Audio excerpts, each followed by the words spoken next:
Hello, my dear students. Welcome to my channel Scholarly Minds and I hope you all are doing great. तो आज के इस video में हम सभी डिस्कस करने वाले हैं आपके इंग्लिश कम्युनिकेशन स्किल्स का जो पेपर कल होने वाला है उसके कुछ ऐसे इंपॉर्टेंट क्वेश्चंस को जो कि आपके एग्जाम के लिए बहुत ही ज़्यादा ज़रूरी हैं। अगर आपको एग्जाम में अच्छे मार्क्स स्कोर करने हैं तो इस वीडियो को पूरा एंड तक देखना। साथ ही साथ जो मैंने आगे के पार्ट 3 बनाए हैं उनको देखना बिल्कुल मत भूलना, क्योंकि उसके अंदर भी सारे के सारे मैंने इंपॉर्टेंट क्वेश्चंस को डिस्कस किया है। आज रात को 9 बजे हम लोग लाइव क्लास करेंगे जिसके अंदर जो भी आपके इंपॉर्टेंट क्वेश्चंस हैं उन सभी क्वेश्चंस की रिवीजन को हम लोग कंप्लीट करेंगे। तो सबसे पहले बच्चों यहाँ पर मैं आपको बता देती हूँ पीडीएफ के बारे में। तो आपको जो पीडीएफ्स हैं इन सभी के वो हमारे जो वेबसाइट है हिंदुस्तान नॉलेज वहाँ पर मिल जाएगी। अभी सबसे पहला आप अपना क्वेश्चन देखिए, क्योंकि ये जो आपका पेपर है इसमें आपके कुछ क्वेश्चंस आएंगे, बाकी डायलॉग राइटिंग आएगी, ऐसे राइटिंग आएगी। तो आपको हर एक चीज़ के फॉर्मेट के बारे में थोड़ी सी जो इन्फॉर्मेशन है, जानकारी है, वो ज़रूर होनी चाहिए। तो यहाँ पर ये जो आपका क्वेश्चन है ये प्रीवियसली पूछा गया है। क्वेश्चन है that you are planning to visit Singapore during the vacation. तो वेकेशन के टाइम पे आप कहाँ जा रहे हैं? सिंगापुर जा रहे हैं। तो आपको 10 टर्न में डायलॉग लिखना है अपने और जो ट्रैवल एजेंट है उसके बीच में, और जो भी चीज़ें डिस्कस करनी है वो यहाँ पर आपको बतानी है। तो यहाँ पर सबसे पहले आप अपना टाइटल दे देंगे, टाइटल इंपॉर्टेंट होता है। तो डायलॉग राइटिंग है planning a trip to Singapore, ठीक है, विद अ ट्रैवल एजेंट। तो सबसे पहले आपने क्या बोला? Hello, I am planning to visit Singapore during my vacation, can you help me with the travel arrangement. तो आपने उससे क्या पूछा कि मैं सिंगापुर जाने के लिए प्लान कर रहा हूँ वेकेशंस के दौरान, तो क्या आप मेरी सहायता कर सकते हैं अरेंजमेंट्स करने में। तो ट्रैवल एजेंट ने क्या रिप्लाई किया? Of course I'd be happy to help, when are you planning to go. अब जो ट्रैवल एजेंट है सबसे पहला सवाल वो क्या पूछेगा? वो यही पूछेगा कि आप कब जाना चाहते हैं, है ना। सो आपने क्या बोला? सो यू, ठीक है, यहाँ पे आप लोग यू लिख सकते हैं या मी लिख सकते हैं, इस टाइप से कुछ एक वर्ड आप यहाँ पे लिखेंगे। I am thinking of going in the first week of January, how does that sound. तो मैं सोच रहा हूँ कि मैं जनवरी के फर्स्ट वीक में जाता हूँ, क्या ये सही रहेगा? तो ट्रैवल एजेंट कहता है that sounds great, I will check for flights. तो ट्रैवल एजेंट कहता है चलिए तो मैं आपकी फ्लाइट्स चेक करता हूँ। तो do you have any specific dates in mind. तो उसने कहा दैट फर्स्ट वीक, तो यहाँ पर जो अब वो पूछेगा कुछ स्पेसिफिक डेट्स के बारे में। सो यहाँ पर वो कहेगा I'd like to leave on the January 5th and return on January 12th। तो 5 जनवरी को जाऊंगा और 12 जनवरी को वापस आ जाऊंगा। तो ट्रैवल एजेंट कहता है all right, I will find flights for those date. Now for accommodation. अब जो यहाँ पर डेट्स जब क्लियर हो जाती हैं तो दूसरी जो बात आती है, मुद्दा आता है, वो एकोमोडेशन का आता है कि रहेंगे कहाँ पर। तो would you like to stay in a hotel or a rental apartment. तो यहाँ पर जो ट्रैवल एजेंट है वो हमें ऑप्शंस देता है, 2 ऑप्शंस दिए उसने, like you can choose between the hotel or a rental apartment. सो यहाँ पर जो आप है, यहाँ पे आपका डायलॉग रहेगा यू या फिर मी। सो आपने क्या बोला? That I prefer to stay in a hotel, can you recommend a nice budget friendly hotel. तो यहाँ पर आपने क्या बोला कि आपको कैसा होटल चाहिए? एक बजट फ्रेंडली होटल चाहिए। ट्रैवल एजेंट क्या कह रहा है? Sure, I suggest staying at a hotel near Orchard Road, it's a central location with easy access to shopping and attraction. तो यहाँ पर उसने एक जगह का नाम बता दिया और यहाँ पे कॉस्ट बता दी that it will cost around $100 per night, दस दैट फिट योर बजट। फिर वो आपसे पूछेगा कि क्या ये आपके बजट में है सर। तो देखो ये बहुत ही बेसिक सी बात है। दो ट्रैवल एजेंट, अगर आपने कभी अपनी ट्रिप बुक की होगी ट्रैवल एजेंट के साथ तो पता होगा आपको वो क्या क्या सवाल पूछते हैं, आपकी जो क्वारीज रहती हैं, तो वो पूरा कॉन्वर्सेशन आपको लिखना है। तो then that sound perfect, can you also arrange airport transfers for me. तो यहाँ पर आपने क्या बोला? आपने बोला कि ये तो एकदम परफेक्ट है, क्या आप एयरपोर्ट के ट्रांसफर्स अरेंज कर सकते हैं। तो उसने कहा yes I can arrange a private transfer for you from the airport to the hotel. तो एयरपोर्ट से होटल तक ले जाने के लिए गाड़ी भी आ जाएगी और it will include that in your package, और आपके पैकेज में इंक्लूड रहेगा। फिर वो पूछेगा एनीथिंग एल्स यू नीड। तो वो कहता है that's all for now, thank you for your help. इतना काफ़ी है, थैंक यू आपकी हेल्प के लिए। देन वो कहेगा you are welcome, I will send you the details and code soon. तो आपको पता होगा कि जो ट्रैवल एजेंट्स होते हैं वो एक कोड सेंड करते हैं जिसमें सारी डिटेल्स वगैरह लिखी रहती हैं, ठीक है। So this is your dialogue in 10 terms between a travel agent and you. Now आपको बताना है जो आपका रीडिंग कॉम्प्रिहेंशन होता है उसके जो 4 लेवल्स होते हैं उनके बारे में आप बताएंगे। 4 लेवल होते हैं बच्चों आपका, लिटरल, इन्फरेंशियल, क्रिटिकल और क्रिएटिव लेवल। लिटरल का मतलब होता है जहां पर आप सबसे पहले फैक्ट्स को समझते हैं। इन्फेर इन्फरेंशियल का मतलब होता है कि आप जो है उसमें दिया गया मीनिंग समझते हैं। फिर क्रिटिकल होता है यानी कि जो भी इंफॉर्मेशन आपको दी गई है उसे आप जज करते हैं।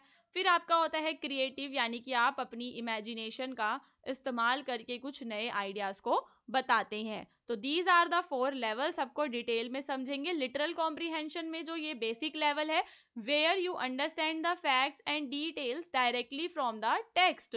तो जो आपको टेक्स्ट प्रोवाइडेड है, डायरेक्टली आप उसी में से फैक्ट्स और डिटेल्स को समझेंगे। एग्जाम्पल है, if the text says John is 10 year old, literal comprehension means understanding that John is 10 years old. तो यहाँ पर हमें एक फैक्ट क्या मिला कि जो जॉन है वो 10 साल का है। फिर यहाँ पर इन्फेरेंशियल कॉम्प्रीहेंशन में क्या होता है, तो at this level you read between the lines. तो जो लाइन है वो क्या मीनिंग समझाने की कोशिश कर रही है, वो आपका इन्फेरेंशियल कॉम्प्रीहेंशन होता है। You try to understand the meaning और the ideas that are not directly stated, जो सीधा नहीं कहे गए हैं लेकिन वो टेक्स्ट जो है वह कहने का प्रयास कर रहा है, कहने की वो कोशिश कर रहा है। तो if the text says John was feeling very tired after running a marathon, तो अगर यह आपका टेक्स्ट ये कहता है कि जॉन जो है बहुत टायर्ड फील कर रहा है आफ्टर रनिंग, तो you can infer that John probably ran a long distance, यानी कि वो बहुत लंबे रास्ते से चलकर आया है, जबकि ये ऐसा उसमें लिखा नहीं है, ठीक है, बट ये मैराथन वर्ड है तो इट मीन्स कि वो लंबे रास्ते से चलकर आया है। फिर क्रिटिकल कॉम्प्रीहेंशन में आप इवेलुएट करते हो, जज करते हो सिचुएशन को। तो जो भी इंफॉर्मेशन है, you decide whether you agree or disagree, कि आप उस बात से सहमत हैं या फिर आप उस बात से असहमत हैं उन आइडियाज से। तो you may consider the quality और ट्रूथ ऑफ द इंफॉर्मेशन। तो if an article says eating fast food every day is healthy, एक आर्टिकल कहता है कि हर रोज फास्ट फूड खाना हेल्दी है, तो इसका क्रिटिकल कॉम्प्रीहेंशन आप क्या बनाओगे कि ये तो गलत है ना, ये ट्रू नहीं है। तो यहाँ पर आप देखोगे कि जो भी बात कही गई है वह सत्य है या असत्य है।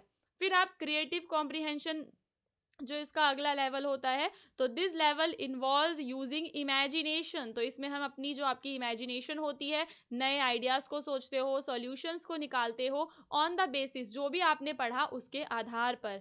तो it allows you to apply the text to your own life और come up with something new. तो after reading a story about a hero saving a village, creative comprehension might involve thinking about how would you act if you were in the same situation। तो अगर आपने कोई कहानी पढ़ी जहाँ पर कोई हीरो है जो एक गांव को बचा रहा है, तो क्रिएटिव कॉम्प्रीहेंशन आपको बताएगा कि आप कैसे एक्ट करते अगर आप उस सेम सिचुएशन में होते, या कुछ नया एडवेंचर आप उस हीरो के बारे में सोचते हो कि अगर ऐसा होता तो ये नहीं कर पाता। तो ये चीज़ें जो होती हैं ये आपका क्रिएटिव कॉम्प्रीहेंशन होता है। देन आपका है group of 5 students have been given the topic making our cities pollution free.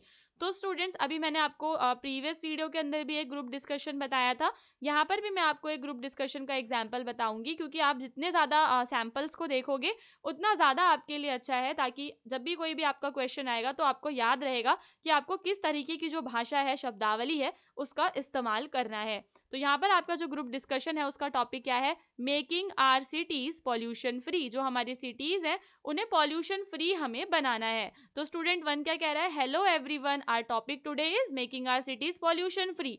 तो जो पहला बच्चा होगा हमेशा उसका फर्स्ट लाइन आपको सेम टू सेम लिखनी है, जो भी आपका टॉपिक है वो आप यहाँ पर बता देंगे। फिर पॉल्यूशन के बारे में वो थोड़ा सा एक्सप्लेन करेगा, उसका इंट्रोडक्शन देगा, that pollution is a big problem in most cities. I think the first step is to reduce the number of vehicles on the road.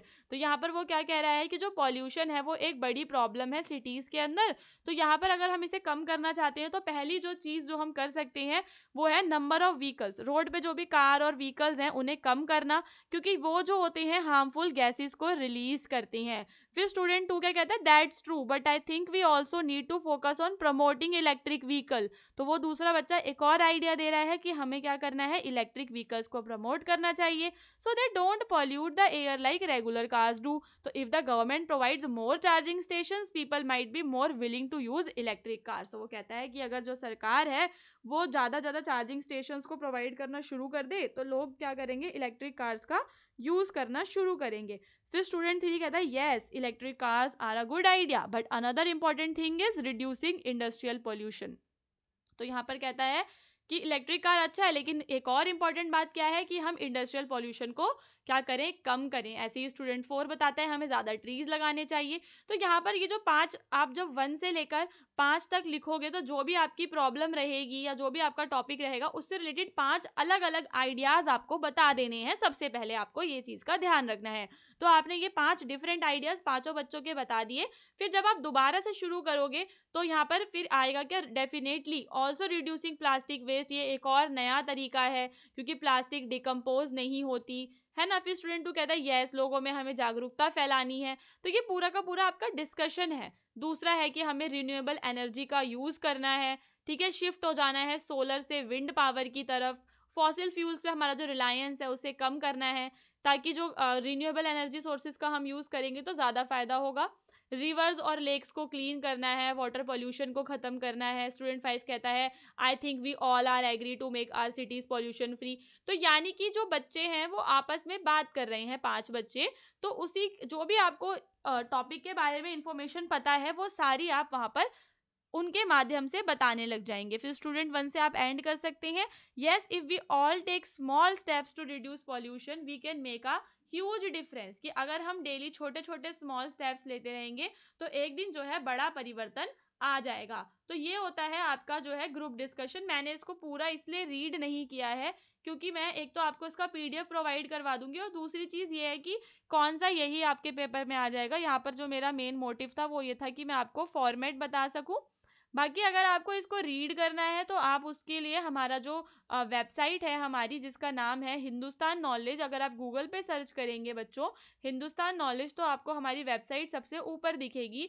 वहाँ पर आपको अपना ये BEGAE 182 का आर्टिकल मिल जाएगा, ठीक है। इस आर्टिकल के अंदर जब आप नीचे की तरफ स्क्रॉल करेंगे तो आपको पीडीएफ के ऑप्शंस मिल जाएंगे। वहाँ से आप लोग अपनी सारी की सारी जो पीडीएफ्स हैं चारों क्लासेस की उन्हें डाउनलोड कर सकते हैं। और आज रात को 9 बजे हम लोग अपनी लाइव क्लास लेने वाले हैं जिसमें मैं कुछ और न्यू टॉपिक्स बताऊंगी और जो आपके ओल्ड टॉपिक्स हैं उन सारे टॉपिक्स को रिवाइज करवाऊंगी ताकि कल के एग्जाम में आपकी जो तैयारी है वो एकदम स्टार वाली हो सके। सो नाउ स्टूडेंट्स, अगर किसी को कोई भी डाउट रहता है तो आप लोग हमें कमेंट्स करके बता सकते हैं। अगर आप लोग चाहते हैं कि हम नेक्स्ट वीडियो में वो वाले टॉपिक्स को कवर करें, अदरवाइज मेरी साइड से मैंने मोस्ट ऑफ द टॉपिक्स को आपको कवर करवा दिया है। पीडीएफ को डाउनलोड करना बिल्कुल मत भूलना। ये रहा हिंदुस्तान नॉलेज वेबसाइट का नाम। और यहाँ पर आपको एक और इम्पॉर्टेंट इन्फॉर्मेशन मैं व्हाट्सएप चैनल के बारे में देना चाहती हूँ कि अगर अभी तक आपने हमारा व्हाट्सएप चैनल ज्वाइन नहीं किया है तो उसका लिंक भी आपको डिस्क्रिप्शन में मिल जाएगा, डिस्क्रिप्शन में वहाँ से जाकर आप इसको ज्वाइन कर सकते हैं। क्योंकि जब भी आपको कोई भी न्यू वीडियो हम डालेंगे या फिर हम कोई पीडीएफ अपलोड करेंगे तो उनके लिंक आपको व्हाट्सएप चैनल पर ही मिल जाएंगे। साथ ही साथ डिस्क्रिप्शन में आपको पूरी की पूरी जो आपका प्लेलिस्ट है उसका लिंक भी मिलेगा। तो प्लेलिस्ट पर जाकर आप लोग अपने 4 वीडियोस को देख सकते हैं।